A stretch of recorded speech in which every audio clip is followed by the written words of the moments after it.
Welcome to bio explorer. आज के lecture में हम पढ़ने वाले हैं एवोल्यूशन के बारे में। हम क्विकली स्टार्ट करते हैं आज के इस लेक्चर को, लेकिन अगर आप हमारे चैनल पर न्यू हैं तो अभी चैनल को सब्सक्राइब करें, वीडियो को शेयर जरूर कीजिएगा और कमेंट करके हमें बताइएगा कि आज का लेक्चर आपको कैसा लगा। तो स्टार्ट करते हैं आज का लेक्चर, जिसमें हम पढ़ेंगे एवोल्यूशन। एवोल्यूशन एक इंपॉर्टेंट कॉन्सेप्ट है बायोलॉजी के अंदर, जिसके बारे में आपको जेएसटी सिलेबस रिलेटेड आपको कौन सी चीजें याद करनी है। आपको पहले तो कॉन्सेप्ट क्लियर करना है कि एवोल्यूशन क्या होती है। उसके बाद आपको पता होना चाहिए कि एवोल्यूशन के हिसाब से आपके पास दो इंपॉर्टेंट थ्योरीज, जो कि एवोल्यूशन का बिल्कुल अपोजिट एक थ्योरी, जो कि असल में एक थ्योरी नहीं है लेकिन एक हाइपोथेसिस है, लेकिन आपके बुक क्लास इंटर का बुक उसको किस तरीके से मेंशन करता है हम वो पढ़ेंगे। उसके बाद आप एविडेंसेस ऑफ एवोल्यूशन के बारे में पढ़ेंगे, evolution of eukaryotes and prokaryotes from prokaryotes पढ़ेंगे, और लास्ट में आप तीन इंपॉर्टेंट साइंटिस्ट के बारे में पढ़ेंगे। मैं वन बाय वन इन सभी को एक्सप्लेन करते जाता हूं और आपको इंपॉर्टेंट पॉइंट्स बताता हूं, जो कि आपको लिखते जानी है आपके एक इंपॉर्टेंट नोट्स के सेक्शन में, जो आप एक नोटबुक में बना सकते हो। तो स्टार्ट करते हैं आज का लेक्चर, जिसमें हम पढ़ेंगे कि एवोल्यूशन क्या होती है। जो वर्ड एवोल्यूशन है, इसका मतलब होता है कि किसी चीज का इमर्ज होना, किसी चीज का उभर के आना, बाहर निकलना, या किसी चीज का इमर्ज होना किसी इनक्लोज्ड चीज से, किसी बंद चीज से किसी चीज का बाहर उभर के आना, उसको एवोल्यूशन बोलते हैं। असल में इसके वर्ड का ओरिजिन लैटिन वर्ड से लिया गया है, और एवोल्यूशन वर्ड का मतलब होता है emergence from an enclosed thing, किसी बंद चीज से किसी चीज का निकलना, जिसको आप एवोल्यूशन बोलते हैं। जो वर्ड एवोल्यूशन है उसको अगर आप देखें तो उसका ओरिजिन ये देख लेगा, लेकिन एवोल्यूशन बायोलॉजी में हम इसका कुछ कॉन्टेक्स्ट इस तरीके से लेते हैं कि sir, evolution is a process of gradual development of anything from simple to complex form over the passage of time. Easy सी बात बोल रहे हैं। ये क्या बोल रहे हैं कि सर, एवोल्यूशन का मतलब है कि जब कोई चीज ग्रेजुअल डेवलपमेंट करे, मतलब धीरे धीरे से डेवलप हो रही है। डेवलपमेंट का मतलब होता है धीरे धीरे वो बेहतरी की तरफ जा रही है, वो बेहतर बनती जा रही है। फ्रॉम ऑफ एनीथिंग, किसी भी चीज का बेहतर होना, फ्रॉम सिंपल टू कॉम्प्लेक्स, कहां से कहां तक वो जा रही है, डेवलप कैसे हो रही है। सीधी सी बात है, वर्ड डेवलपमेंट का मतलब होता है बेहतरी की तरफ जाना, लेकिन यहाँ पे नीचे और बेहतर तरीके से यहाँ पे लिखा हुआ है कि जब वो सर सिंपल से कन्वर्ट हो जाए कॉम्प्लेक्स में, कि पहले वो सादा शक्ल में थी लेकिन वो दिन ब दिन और पेचीदा शक्ल में कन्वर्ट होती जा रही है। तो आप बोलेंगे से कि सर, अगर कोई चीज दिन ब दिन आहिस्ता आहिस्ता कन्वर्ट होती जाए सादा से कॉम्प्लेक्स शक्ल में, सादा से पेचीदा शक्ल में, over the passage of time, वक्त के गुजरने के साथ साथ, तो आप बोलेंगे सर, ये जो प्रोसेस हो रहा है, ये जो डेवलपमेंट हो रही है वक्त के साथ साथ, इस डेवलपमेंट को बोलते हैं sir, it is called evolution. आपको पता है एवोल्यूशन सिर्फ लिविंग से रिलेटेड टर्म नहीं है, हम एवोल्यूशन जनरल टर्म्स में भी बहुत सारी जगहों पे इस्तेमाल करते हैं। आपको पता है दुनिया का पहला फोन, टेलीफोन, जो अलेक्जेंडर ग्राहम बेल ने बनाया था, कैसा था वो, जिसपे आप सिर्फ बोल सकते थे और सामने वाले की आवाज को सुन सकते थे। लेकिन आज अगर आप अलेक्जेंडर ग्राहम बेल आज अगर जिंदा होते और अगर वो आईफोन को देखते, या जिस फोन को आप यूज कर रहे हैं अभी, जिस लैपटॉप को आप यूज कर रहे हो, क्या वो अगर वो उनको आप दिखाएं तो आपको क्या लगता है, वो हैरत में नहीं पड़ेंगे कि किस तरीके से इसकी इतनी बड़ी इसकी एवोल्यूशन हो चुकी है वक्त के साथ साथ। तो आप यहाँ पे भी टर्म एवोल्यूशन को यूज कर सकते हैं, क्योंकि सर मोबाइल फोन दिन ब दिन डेवलप हो रहा है और आगे तो उसके बहुत सारे टाइप्स और अलग अलग कॉम्प्लेक्स फॉर्म्स आने वाले हैं। तो आप बोलेंगे कि सर, एवोल्यूशन का मतलब है कि कोई चीज दिन ब दिन अगर कन्वर्ट होती जाए सिंपल से कॉम्प्लेक्स फॉर्म में, that's called evolution, that's simple. अब अगर हम लिविंग की बात करें तो आप लिविंग के लिए वर्ड यूज करते हैं sir, it is called organic evolution. Organic evolution, organic evolution का मतलब होता है द एवोल्यूशन ऑफ लिविंग्स, कि जिसमें आप लिविंग्स की एवोल्यूशन की बात करें। तो आपसे अगर पूछा जाए कि बायोलॉजी में आप मेनली किस पे फोकस करते हो, तो आप बोलेंगे सर, हम ऑर्गेनिक एवोल्यूशन पे फोकस करते हैं, लिविंग की एवोल्यूशन पे। आई होप समझ में आ रहा है। अगर हम ऑर्गेनिक एवोल्यूशन की बात करें तो इससे रिलेटेड हमारे पास दो इंपॉर्टेंट थ्योरीज हैं। पहली थ्योरी है the theory of special creation. Theory of special creation मैं पहले ही बता चुका हूं, थ्योरी ऑफ स्पेशल क्रिएशन असल में कोई थ्योरी नहीं है, एक हाइपोथेसिस है। इसको देने वाले, अच्छा, एक थ्योरी ऑफ स्पेशल क्रिएशन है और दूसरी हमारे पास थ्योरी ऑफ एवोल्यूशन है, थ्योरी ऑफ एवोल्यूशन। ठीक है, दो थ्योरी है बायोलॉजी में हमारे पास, पहली थ्योरी है एवोल्यूशन की और दूसरा हाइपोथेसिस है जिसको आप थ्योरी ऑफ स्पेशल क्रिएशन का नाम दे। थ्योरी ऑफ स्पेशल क्रिएशन जिसको बताने वाले, जिसको देने वाले, प्रपोज करने वाले थे फादर सुरेश। ये एक प्रीस्ट थे, चर्च के पादरी थे, और फादर सुरेज ने स्पेशल क्रिएशन का कॉन्सेप्ट दिया। इस क्रिएशन वाले कॉन्सेप्ट में वो क्या बोलते हैं, वो बोलते हैं कि all living things are created in the same form. जो भी लिविंग ऑर्गेनिज्म आज इस दुनिया में आपको देखने को मिल रहे हैं, जो भी चीज आप देख रहे हैं, वो सारे के सारे एज इट इज पैदा किए गए हैं। ये बोल रहे हैं कि दुनिया के अंदर जो भी लिविंग ऑर्गेनिज्म है वो सारे के सारे क्रिएटेड हैं सेम फॉर्म में, उनमें कोई तब्दीली नहीं आई, वो कभी एवॉल्व नहीं हुए, वो सिंपल से कॉम्प्लेक्स फॉर्म में नहीं कन्वर्ट हुए। लेकिन यहीं पे थ्योरी ऑफ एवोल्यूशन के जो सबसे बड़े एक्सप्लेनर हैं वो चार्ल्स डार्विन है। चार्ल्स डार्विन जो कि बहुत बड़े एक्सप्लेनर हैं थ्योरी ऑफ एवोल्यूशन के, जो कहते हैं कि living things evolve from simple to complex form. ये बोल रहे हैं कि जो लिविंग थिंग्स हैं वो वक्त के साथ साथ सिंपल फॉर्म से कन्वर्ट हुई हैं, किसमें, कॉम्प्लेक्स फॉर्म में। तो एवोल्यूशन ये बोलती है, जो थ्योरी ऑफ एवोल्यूशन है वो बोलती है कि जो लिविंग ऑर्गेनिज्म है वो सिंपल से कॉम्प्लेक्स फॉर्म में कन्वर्ट हुए हैं वक्त के साथ साथ। लेकिन स्पेशल क्रिएशन बोलती है कि ये जो लिविंग ऑर्गेनिजम्स हैं वो हमेशा से वैसे के वैसे हैं। तो ये की पॉइंट है जो कि आपको डिफरेंशिएट करने के लिए याद करनी है। उसके बाद थ्योरी ऑफ स्पेशल क्रिएशन बोलती है कि नो रिलेशन ऑफ स्पीशीज। ये थ्योरी स्ट्रिक्टली बोलती है, ये हाइपोथेसिस स्ट्रिक्टली बोलता है कि भाई दुनिया में जो भी ऑर्गेनिज्म है वो एक दूसरे से बिल्कुल अलग है, उनका आपस में कोई रिश्ता नहीं है।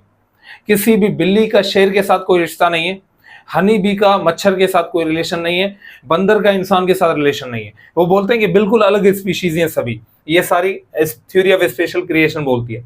लेकिन थ्योरी ऑफ एवोल्यूशन बोलती है कि sir same species are related. Same नहीं, स्पीशीज आर रिलेटेड। जो स्पीशीज हैं अगर आप उनको देखें, ध्यान से देखें, तो ये थ्योरी बोलती है कि अगर आप उनको ध्यान से देखें तो आपको उनमें बहुत सारी सिमिलैरिटीज मिलेंगी जिनके बेस पे हम कह सकते हैं कि स्पीशीज रिलेटेड है। जैसे कि आप बिल्लियों और शेरों को देखें, शेर, बिल्ली, टाइगर, चीता, ये जो भी स्पीशीज हैं, अगर आप इनको ध्यान से देखें तो आपको ये काफी हद तक आपस में सिमिलर लगेंगी। तो ये थ्योरी बोलती है कि स्पीशीज जो होती है वो रिलेटेड होती है, वो एक दूसरे से बिल्कुल अलग नहीं होती। उसके बाद ये जो स्पेशल थ्योरी है, स्पेशल क्रिएशन वाली थ्योरी, ये बोलती है स्पीशीज आर इम्यूटेबल। जो स्पीशीज होती है वो इम्यूटेबल होती है। इम्यूटेबल का मतलब होता है कि इसमें कभी किसी तब्दीली की गुंजाइश ही नहीं है, इनमें कोई गुंजाइश नहीं है तब्दीली की, इनमें कोई तब्दीली कभी आ ही नहीं सकती। लेकिन जो थ्योरी ऑफ एवोल्यूशन है ये बोलती है कि स्पीशीज आर म्यूटेबल, स्पीशीज में तब्दीली की हमेशा गुंजाइश रहती है। ये पॉसिबल है कि आज जो बिल्ली है आने वाले करोड़ों अरबों सालों के बाद वो किसी नई स्पीशीज में कन्वर्ट हो जाए। तो ये म्यूटेबल होती हैं। यहाँ पे इम्यूटेबल स्पीशीज के बारे में बताया गया है। यहाँ पे स्पीशीज रिलेटेड है, यहाँ पे रिलेटेड नहीं है। यहाँ पे स्पीशीज चेंज होती हैं, यहाँ पे वो सेम फॉर्म में बनाई गई हैं और हमेशा से वैसी थी और हमेशा से हैं और रहेंगी। इसको सबसे ज्यादा एक्सप्लेन करने वाले, बताने वाले, इसको प्रपोज करने वाले जो सबसे बड़े हमारे पास जो पर्सनालिटी हैं वो चार्ल्स डार्विन है, और यहाँ पे सबसे बड़ी जो पर्सनालिटीज हैं वो फादर सुरेज है। आई होप समझ में आ गया। तो ये पहला आपके पास पॉइंट था आपके जीएसटी सिलेबस के हिसाब से जिसको आपको याद करना है। उसके बाद दूसरे पॉइंट की बात करें तो अब हमारे पास सवाल आएगा, सर एविडेंसेस क्या है एवोल्यूशन के, एविडेंसेस ऑफ एवोल्यूशन। तो एविडेंसेस ऑफ एवोल्यूशन में आपके पास की पॉइंट्स, पहली है बायोजियोग्राफी। बायोजियोग्राफी में बोल रहा है, बायोजियोग्राफी का मतलब, पहले तो इसका मतलब पता होना चाहिए आपको। जियोग्राफी का मतलब होता है, जियोग्राफी का मतलब होता है कि आप जब अर्थ के different areas, different land areas, landscapes के बारे में पढ़ें तो वो जियोग्राफी है। लेकिन वहीं पे अगर आप वहां पे पाए जाने वाले लिविंग्स के बारे में भी पढ़ें तो आप बोलेंगे सर लिविंग्स प्लस अर्थ के बारे में पढ़ेंगे तो आप उसको बोलेंगे बायोजियोग्राफी। बायोजियोग्राफी से हमें पता चला है कि जो पाउच्ड मैमल है, पाउच मैमल आपने देखे, कैंगरू देखे, कैंगरू के पेट के ऊपर एक पाउच होता है जिसके अंदर वो अपने बच्चे को रखता है। और कैंगरू अकेला नहीं है, दो तीन और भी जानदार हैं, आप लिख ले, कैंगरू, ओपोसम और उसके अलावा कोआला, ओपोसम, कैंगरू, ये तीन ऐसे जानवर हैं जो कि पाउच मैमल कहलाते हैं। ये पाउच मैमल क्या करते हैं, अपने इमेच्योर बेबीज को अपने पाउच में डाल देते हैं, वहीं पे वो उनको मिल्क फीड करते रहते हैं और जब तक कि वो एक अच्छी खासी एज में नहीं आ जाते, थोड़े मैच्योर बन जाए, थोड़े ठीक ठाक उनकी बॉडी बन जाए, उसके बाद फिर वो बच्चे बाहर आते हैं और फिर वो चलने फिरने लगते हैं। तो अब हो क्या रहा है, यहाँ पे हमने ये नोट किया कि जो पाउच मैमल है ये दुनिया के कुछ इलाकों में पाया जाता है, सभी इलाकों में नहीं होते। ये आपको कहाँ मिलेंगे, ये आपको मिलेंगे ऑस्ट्रेलिया में, ये आपको मिलेंगे ऑस्ट्रेलिया में, अमेरिका में और न्यू गिनी में। न्यू गिनी असल में ऑस्ट्रेलिया से ही रिलेटेड एक एरिया है। तो ऑस्ट्रेलिया, अमेरिका और न्यू गिनी, ये जो 3 एरियाज हैं, आप अगर इनको देखें तो इन तीनों एरियाज के बीच में, अमेरिका और ऑस्ट्रेलिया के बीच में पैसिफिक ओशन जो उनको अलग कर रहा है। तो अब ये सवाल आता है कि सर जो ये अगर हम इन जानवरों की बात करें तो अगर ये स्पेशल क्रिएशन से बनाए गए हैं तो एविडेंसेस ये कहते हैं कि स्पेशल क्रिएशन अगर यहाँ पे सही है तो फिर ये जो जानदार हैं ये उन बड़े बड़े कॉन्टिनेंट्स पे अलग अलग जगहों पे वो कैसे पहुंच गए, हालांकि उनको अलग करने के लिए इतना बड़ा समंदर है बीच में। तो साइंटिस्ट मानते हैं कि ये इसलिए हुआ होगा क्योंकि यहाँ पे स्पेशल क्रिएशन नहीं बल्कि एवोल्यूशन ने काम किया है। एवोल्यूशन के दौरान ये हुआ है कि जमीन पहले एक बहुत बड़े कॉन्टिनेंट पे मुश्तमिल थी और आज हमारे पास उस बड़े कॉन्टिनेंट के 7 टुकड़े हैं। पुराने उस बड़े कॉन्टिनेंट को द ग्रेट पेंजिया बोलते थे, द ग्रेट पेंजिया। उस पेंजिया पे ये सारे pouch mammal, koala, kangaroo, opossum, ये सारे साथ रहते थे। लेकिन इसके टूटने की वजह से ये कॉन्टिनेंट जब अलग हुए तो इनके 3 कॉन्टिनेंट्स, स्पेशली इन 3 कॉन्टिनेंट जिस रीजन में पाए जाते थे, उनके अलग होने की वजह से अब ये 3 अलग अलग कॉन्टिनेंट्स में अलग अलग तरीके से एवॉल्व हुए हैं। और यहां से सजेशन होती है कि ग्रेट पेंजिया का टूटना इनकी एवोल्यूशन से डायरेक्टली रिलेटेड है। मीन अर्थ की स्टडी और लिविंग ऑर्गेनिज्म का एवोल्यूशन, ये एक बहुत बड़ा एविडेंस है हमारे पास एवोल्यूशन का। तो हमने देखा है कि जमीन के अलग अलग एरियाज पे रहने वाले जो जानदार हैं वो अलग अलग तरीके से एवॉल्व हुए हैं। हालांकि देखा जाए तो वो बेसिकली दिखने में एक ही कॉमन एंसेस्टर से दिखते हैं। ये चीज इंपॉर्टेंट हुई। दूसरी पॉइंट यहाँ पे है palaeontology. The word is palaeontology. आसान लफ्जों में इसका मतलब होता है कि उन जानदारों के बारे में पढ़ना जो आज इस दुनिया में नहीं पाए जाते। आपके पास ये 4 एविडेंसेस तो आपको बिल्कुल लाजमी तौर पे आपको पता होने चाहिए कि सर एविडेंसेस कौन से हैं आपके पास एवोल्यूशन के लिए। तो आप बोलेंगे सर हम एवोल्यूशन के लिए एविडेंस उठाते हैं बायोजियोग्राफी से, कौन सा? पाउच मैमल वाला। उसके बाद पैलियोंटोलॉजी क्या होता है? आप बोलेंगे सर पैलियोंटोलॉजी में आप पढ़ते हो फॉसिल्स के बारे में। अब ये फॉसिल किस बला का नाम है? फॉसिल का मतलब होता है कि हजारों लाखों साल पहले इस दुनिया के अंदर कुछ ऐसे जानदार पाए जाते थे जो आज बिल्कुल खत्म हो चुके हैं, लेकिन आज भी हमें उनके कुछ न कुछ बचे खुचे टुकड़े मिल रहे हैं। जैसे डायनासोर का कहीं से दांत मिल गया, कहीं पे नाखून मिल गया, कहीं पे उसके पैर का निशान मिल गया, कहीं उसका पूरा एक स्केलेटन मिल गया। तो आप उन स्ट्रक्चर्स को फॉसिल्स का नाम देते हैं। आप बोलेंगे कि लिविंग ऑर्गेनिजम्स के एंशिएंट रिमेन्स को, वो जानदार जो आज इस दुनिया में नहीं है, आप उनके बचे कुचे टुकड़ों को फॉसिल्स का नाम देते हैं। तो फॉसिल्स की मदद से अगर आप जानदारों के बारे में पढ़ें तो आप उसको पैलियोंटोलॉजी बोलते हैं। तो आप बोलेंगे सर स्टडी ऑफ लिविंग्स, लेकिन by the help of fossils, तो इसको आप पैलियोंटोलॉजी बोलते हैं। और पैलियोंटोलॉजी से हमें पता चला है कि बहुत सारे ऐसे जानदार हैं जो कि आज जिस शक्ल में है वो पुराने दौर में किसी और शक्ल में थे। जैसे कि यहाँ पे एक एग्जाम्पल, क्लासिकल एग्जाम्पल हमें दिया जाता है आर्कियोटीरेक्स का। आर्कियोटीरेक्स एक परिंदा है, आप क्लास इंटर की बुक में इसको देख सकते हैं। क्लास मैट्रिक का बायोलॉजी का बुक है, तो इसमें आप इनहेरिटेंस वाले चैप्टर के एंड पार्ट में एवोल्यूशन वाले सेक्शन में देख सकते हैं कि आर्कियोटीरेक्स जो जानदार है, जो एक किस्म का परिंदा है, वो परिंदा काफी हद तक रेप्टाइल के जैसा दिखता है। रेप्टाइल कौन? रेंगने वाले जानवर, जैसे छिपकली। उसका रीजन है क्योंकि उसके पैरों पे स्केल्स हमें देखने को मिलते हैं। उसके अलावा हमने देखा कि उसकी चोंच तो है लेकिन चोंच में दांत है। तो ये जो दांतों की प्रेजेंस है और उसके अलावा उसकी पूंछ में हड्डी का प्रेजेंट होना, ये सारी चीजें इस बात का एक बहुत बड़ा एविडेंस है कि ये कोई रेप्टाइल था जो कि दिन ब दिन कन्वर्ट हो रहा था किसमें? बर्ड में। तो आप यहाँ पे एवोल्यूशन का एक बड़ा एग्जाम्पल लेते हैं पैलियोंटोलॉजी से, और इसका क्लासिकल एग्जाम्पल आप किसको उठाते हैं? आर्कियोटीरेक्स को। तो ये भी एक बड़ा एग्जाम्पल है, इसको आप ले सकते हैं। उसके बाद नेक्स्ट हमारे पास एवोल्यूशन का एविडेंस आता है कंपैरेटिव एनाटॉमी से। कंपैरेटिव एनाटॉमी, कंपैरेटिव एनाटॉमी का मतलब होता है, आसान लफ्जों में बता रहा हूं मैं आपको, कंपैरेटिव एनाटॉमी का मतलब होता है आप 2 जानवरों की बॉडी के पार्ट्स को आपस में मैच करके देखें कि उनमें कोई सिमिलैरिटीज हैं या डिससिमिलैरिटीज हैं। हमने जब नोट किया, हमने देखा बंदरों के हाथ में 5 उंगलियां हैं, हमारे हाथ में 5 उंगलियां। हमने नोट किया जो ब्लू व्हेल है उसका जो व्हेल मछली होती है, उसका जो फ्लिपर होता है ना, फ्लिपर जो उसका साइड में उसका एक पार्ट होता है जिससे वो उसको तैरने में, डायरेक्शन चेंज करने में हेल्प मिलती है, उसके फ्लिपर में भी 5 हड्डियां हैं जो कि उसी तरीके से तकरीबन ऑर्गेनाइज हैं जैसे हमारे हाथ के अंदर उंगलियां हैं। उसके अलावा हमने देखा बेट के अंदर, उसके परों के अंदर भी 5 उंगलियों की जैसी स्ट्रक्चर है। तो हमने देखा कि सर ये ऐसी स्ट्रक्चर हैं जो होमोलोगस ऑर्गन है। होमोलोगस किसे बोलते हैं? आप बोलेंगे सर जिनकी सिमिलर स्ट्रक्चर हो, सिमिलर स्ट्रक्चर लेकिन डिफरेंट फंक्शन, सिमिलर स्ट्रक्चर लेकिन डिफरेंट फंक्शन हो, तो आप बोलेंगे सर ये होते हैं होमोलोगस ऑर्गन।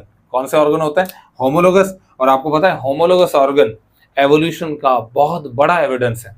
आप बोलेंगे सर होमोलोगस ऑर्गन्स जो होते हैं यहाँ पे कंपैरेटिव एनाटॉमी में किसका एविडेंस है? एवोल्यूशन का। आप समझ में आ रहा है? मतलब यहां से ये बोलना चाह रहा है कि सर इनसे लग रहा है कि करोड़ों अरबों साल पहले ये जो भी जानवर मैंने आपको बताया, जिसमें वेल हो गया, ह्यूमन हो गया, मंकीज हो गए, तो ये सारे कहीं ना कहीं आपस में रिलेटेड थे पास्ट में कहीं। उसके बाद नेक्स्ट हमारे पास आता है एनालॉगस ऑर्गन। एनालॉगस ऑर्गन कुछ और बोलता है। एनालॉगस ऑर्गन बोलता है कि सर यहां पे डिफरेंट स्ट्रक्चर होती हैं, डिफरेंट स्ट्रक्चर लेकिन similar function, different structure similar function. Different structure similar function का मतलब होता है कि आप दो जानवरों को देखें जिनके अंदर स्ट्रक्चर डिफरेंट हो लेकिन वो काम सेम कर रही हो। इजी सी चीज है, आप एक परिंदे का पर देखें और आप एक तितली का पर देखें, तितली और एक परिंदा दोनों के पर में दिन रात का फर्क होता है, कितना बड़ा फर्क है उसमें, लेकिन दोनों का काम सेम है। क्या? दोनों का काम उड़ना होता है। तो आप बोलेंगे सर ये एनालॉगस ऑर्गन है। लेकिन आपको लगता है क्या तितली और जो परिंदा है इन दोनों की एवोल्यूशन एक जानदार से हुई होगी उड़ने के हिसाब से? आप बोलेंगे सर उड़ रहे हैं ये बात अलग है, लेकिन अगर आप उनकी बॉडी के पार्ट्स को कंपेयर करें लेकिन तो वो तो मिलते ही नहीं है। तो आप बोलेंगे सर इनकी एवोल्यूशन अलग जानदारों से हुई होगी। तो आप बोलेंगे सर ये भी एक एवोल्यूशन का एविडेंस है, लेकिन इस एवोल्यूशन को बोलते हैं कन्वर्जेंट एवोल्यूशन। ये आपके लिए शायद थोड़ा कॉम्प्लेक्स वर्ड हो जाए लेकिन आपको याद करना पड़ेगा। आप बोलेंगे सर होमोलोगस ऑर्गन जो होते हैं ये शो करते हैं डाइवर्जेंट एवोल्यूशन। डाइवर्जेंट एवोल्यूशन बड़ा डीप में पढ़ा रहा हूं मैं आपको ताकि कोई पॉइंट हमसे छूट ना जाए। और जो एनालॉगस ऑर्गन होते हैं ये शो करते हैं कन्वर्जेंट एवोल्यूशन। मैं यहाँ पे साइड पे कहीं लिख देता हूँ, हाँ यहीं पे लिख देता हूँ convergent evolution, convergent evolution, convergent evolution. आप समझ में आ गया? उसके बाद लास्ट चीज है हमारे पास मॉलिक्यूलर बायोलॉजी। मॉलिक्यूलर बायोलॉजी बड़ी इजी सी चीज है, इसको ज्यादा समझाने की जरूरत नहीं, बिल्कुल इजी सी चीज है। मॉलिक्यूलर बायोलॉजी में क्या बोल रहे हैं? ये बोल रहा है कि सर सिमिलर जीन्स और प्रोटीन। हमने देखा कि बहुत सारे ऐसे जानवर हैं जो कि आपस में उनके जीन या उनके प्रोटीन आपस में मिलते हैं। या फिर आप किसी एक छोटा सा एग्जांपल ले लें, क्लास एंटर की बुक में लिखता है, कहता है कि आप इंसानों की बॉडी से एक जीन निकालो। जीन किसे कहते हैं पता है? डीएनए के टुकड़े को कहते हैं। आप इंसान की डीएनए का एक टुकड़ा निकालो, जैसे आप इंसुलिन वाला एक जीन निकालो, इंसुलिन जिससे बनाया जाता है, हेमोग्लोबिन जिससे बनता है।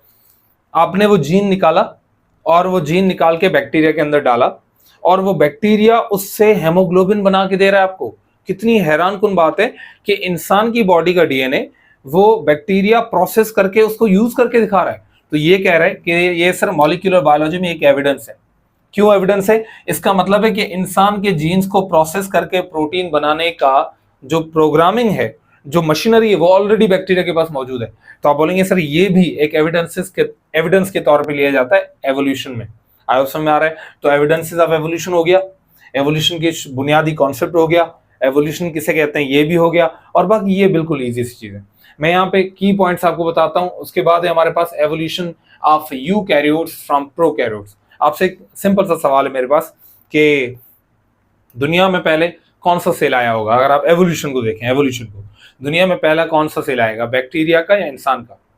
दुनिया में पहले कौन सा सेल आया होगा, प्रोकैरियोटिक या यूकैरियोटिक? तो आप बोलेंगे सर सीधी सी बात है, अगर आप एवोल्यूशन को लेके चल रहे हो तो सर फिर तो हमारे पास सिंपल सेल ही आया होगा, और सिंपल सेल तो प्रोकैरियोटिक होता है। तो मैं यही बात करने वाला हूं कि सर जो एवोल्यूशन प्रोकैरियोट से यूकैरियोटिक की हुई है वो कैसे हुई है। तो इसको एक्सप्लेन करने के लिए हमारे पास दो थ्योरी है, बड़ी आसान लफ्जों में बोल रही है। उसमें पहले नंबर पे थ्योरी है मेम्ब्रेन इन्वेजिनेशन थ्योरी। ये थ्योरी क्या बोलती है? ये बोलती है कि भाई cell membrane invaginated and formed organelles. आसान लफ्जों में पता क्या बोल रहा है? ये बोल रहा है शुरू में कुछ बैक्टीरिया थे, वो उन बैक्टीरिया ने क्या किया, अपनी सेल मेम्ब्रेन को अंदर की तरफ थोड़ा मोड़ना शुरू कर दिया, अपने आप को अंदर की तरफ ऐसे इन्वेजिनेट किया, सेल मेम्ब्रेन्स को अंदर की तरफ इन्वेजिनेट किया, और उनकी इन्वेजिनेशन की वजह से अलग अलग ऑर्गेनेल्स बनने लगे। कौन से ऑर्गेनेल? जैसे कि भाई वैक्यूल हो गया, जैसे न्यूक्लियस हो गया, जैसे गोल्जी बॉडी, एंडोप्लाज्मिक रेटिकुलम। तो ये बस यही बोलना चाह रहा है कि आज के जो यूकैरियोटिक सेल हैं वो मेम्ब्रेन इन्वेजिनेशन से हुए हैं पैदा। जो आज के जो मेम्ब्रेन ऑर्गेनेल्स हैं, जो ऑर्गेनेल आपको दिखाई दे रहे हैं, माइटोकॉन्ड्रिया, गोल्जी बॉडी, ये सारे के सारे मेम्ब्रेन इन्वेजिनेशन से पैदा हुए। और मेम्ब्रेन इन्वेजिनेशन थ्योरी यही कहती है। इन्वेजिनेशन का मतलब होता है अंदर की तरफ खुद को मोड़ लेना। Is clear? इजी हो गया। लास्ट हमारे पास यहाँ पे थ्योरी है, यहाँ पे लास्ट थ्योरी है, उसके बाद ये लास्ट में साइंटिस्ट के बारे में बताने वाला हूं, बिल्कुल इजी है। अगर हम नेक्स्ट थ्योरी की बात करें तो वो है एंडोसिम्बायोटिक थ्योरी। एंडोसिम्बायोटिक थ्योरी क्या बोलती है? ये थ्योरी बोलती है कि सही वन प्रोकैरियोट एंडोसाइटोस्ड और इनगल्फ आप लिख सकते हैं, या इनगल्फ किया, इनगल्फ मतलब निगलना, and other prokaryote which later developed into organelles. ये बताइए क्या बोल रहा है? ये कॉम्प्लेक्स मैकेनिज्म की बात कर रहे हैं, लेकिन ये हमने नेचुरली तौर पे हमने ऑब्जर्व किया है, ये हो रहा है हमारे आसपास। कहाँ हो रहा है? हमने नोट किया कि बहुत सारे जानदार ऐसे होते हैं जो कि एक दूसरे के साथ मिलकर रह रहे होते हैं। जैसे आपको शायद पता हो, इंसानों के इंटेस्टाइन में बैक्टीरिया रहते हैं, हमारे पेट में कीड़े रहते हैं, हमारे जिस्म पे बैक्टीरिया रहते हैं। तो आप बोलते हैं सर ये तो आपस में एक सिम्बायोटिक रिलेशन हो गया। सिम्बायोटिक रिलेशन का मतलब है जब दो जानदार आपस में मिलके किसी रिलेशन में आपस में रहते हो, एक दूसरे को फायदा देते हो या नुकसान देते हो, लेकिन फिलहाल आपस में साथ रहते हो। तो ये कह रहा है कि पुराने दौर में हुआ क्या था कि एक प्रोकैरियोटिक था, कोई बड़ा प्रोकैरियोटिक था, उसने किसी छोटे प्रोकैरियोट्स को आपस में अपने अंदर निगल लिया। और निगलने के साथ हुआ क्या कि उसने उसको हजम नहीं किया, बल्कि उनको अपने अंदर ही अंदर रहने दिया। और हुआ क्या कि वक्त के साथ साथ जैसे जैसे वक्त गुजरता गया, ये अंदर रहे पड़े, ये जो अंदर रहने वाले जो बैक्टीरिया थे, ये वक्त के साथ साथ कन्वर्ट हो गए ऑर्गेनेल्स में। जैसे कि क्या बना? माइटोकॉन्ड्रिया। जैसे कि क्या बना? प्लांट में क्लोरोप्लास्ट। वैसे आपको मैं बताता चलूं, प्लांट में माइटोकॉन्ड्रिया और क्लोरोप्लास्ट दोनों होता है। हम में क्लोरोप्लास्ट नहीं, सिर्फ माइटोकॉन्ड्रिया होता है, क्योंकि हम हेट्रोट्रॉफिक हैं, हम अपना खाना खुद नहीं बना सकते। ये भी इंपॉर्टेंट पॉइंट है। तो क्लोरोप्लास्ट क्योंकि उनमें क्लोरोफिल है। ठीक है, अब मैं पॉइंट पे आता हूं। तो एंडोसिम्बायोटिक थ्योरी बोलती है कि सही कुछ पुराने प्रोकैरियोट्स ने इनगल्फ कर लिया था दूसरे प्रोकैरियोट को, जिसकी वजह से नए ऑर्गेनेल बने, जिनमें हमारे पास कौन है? माइटोकॉन्ड्रिया और क्लोरोप्लास्ट। आई होप समझ में आ गया? बिल्कुल इजी सी चीज है। ये बोल रहा था एंडोसिम्बायोटिक थ्योरी। समझ आ गया? बिल्कुल इजी सी चीज है। उसके बाद लास्ट हमारे पास पॉइंट है, सर साइंटिस्ट क्या बोलते हैं? ये कौन से साइंटिस्ट हैं जो आपको सर हमें याद करने चाहिए एवोल्यूशन के हिसाब से, जिनके बारे में हमें लाजमी तौर पे पता होना चाहिए? तो आप सर, आपके लिए हमारे पास इंपॉर्टेंट जो साइंटिस्ट हैं वो है Jean B Lamarck, Jean Baptiste de Lamarck. उसके बाद है हमारे पास चार्ल्स डार्विन, और हाजिर है ग्रेगर मेंडल। ये तीन हमारे पास साइंटिस्ट हैं जिनके बारे में आपको लाजमी पता होना चाहिए। आपको जीन बैप्टिस्ट लमार्क के बारे में क्या पता होना चाहिए, ये मैं पढ़ाने वाला हूं आपको अगले लेक्चर में। और उसके बाद चार्ल्स डार्विन और ग्रेगर मेंडल की कंट्रीब्यूशन भी हम अगले लेक्चर में पढ़ेंगे। लेकिन यहाँ पे मैं आपको बता दूं कि जीन बैप्टिस्ट लमार्क ने इनहेरिटेंस ऑफ एक्वायर्ड कैरेक्टर वाली थ्योरी दी थी। इसकी एक थ्योरी है, theory of inheritance of acquired character. मतलब एवोल्यूशन में पहला बड़ा कंट्रीब्यूशन करने वाला बंदा था जीन बैप्टिस्ट लमार्क। ये फ्रांस का था और इन्होंने पहली बड़ी कंट्रीब्यूशन की थी एवोल्यूशन को आगे बढ़ाने में।